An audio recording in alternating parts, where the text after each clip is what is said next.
আমরা রাস্তায় নেমেছিলাম শুধু এই তিলোত্তমার বিচারের জন্য নয়। আমরা এই কারণে নেমেছিলাম যাতে আর কোনো তিলোত্তমার এই রকম অবস্থা যেন না হয়।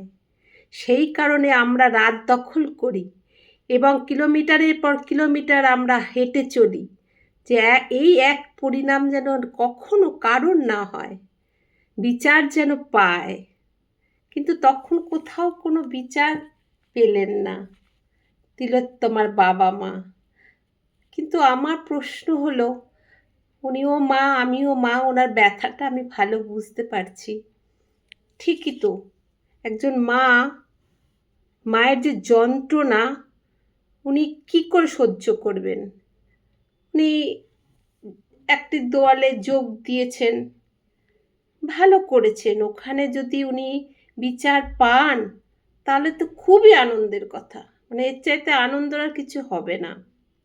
কিন্তু কোথাও একটা প্রশ্ন থেকেই যাচ্ছে, তার মানে কি এটাই দাঁড়ালো দিনের পর দিন তিলোত্তমা হলে তোমাকে একটি দলে যোগ দিতে হবে, তারপর তোমার বাবা মা তোমার জন্য বিচার পাবে, কিংবা তোমার দাদা, কিংবা তোমার ভাই, কিংবা তোমার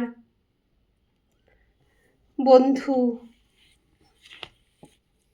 দলে যোগ দিলে তাহলে পাবে? আর যদি বিচার না পান তাতেও তো প্রশ্ন থেকে যায় যে তাহলে গেলেন কেন।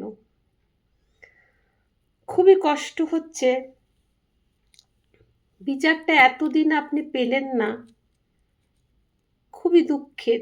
আমরা খুব চেষ্টা করেছি, বিশ্বাস করুন, কোনো রাজনৈতিক দলের হয়ে না, শুধু একটা মেয়ের কি যন্ত্রণা হয়, একটা মায়ের কি রকম যন্ত্রণা হতে পারে সেইটা ভেবে সবাই সবাই সবাই, শুধু এই কলকাতার বুকে না, এই বাংলার বুকে না, সারা বিশ্বের বুকে এই প্রতিবাদ চলেছিল।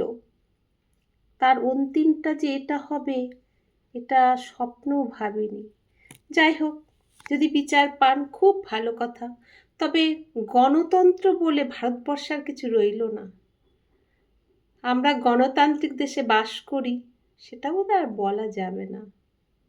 এটাই হলো আমাদের পাওনা। সকলে ভালো থাকবেন, সুস্থ থাকবেন।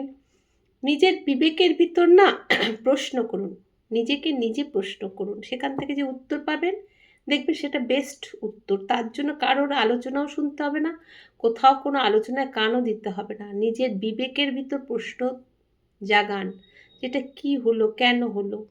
নিরপেক্ষ আসনে বসে বিচারের জায়গায় বসুন, দেখবেন সব জলের মতো পরিষ্কার এবং আপনার যে উত্তরটা ভেতরে আসছে একদম রাইট, 100% কারেক্ট। নমস্কার, শুভরাত্রি।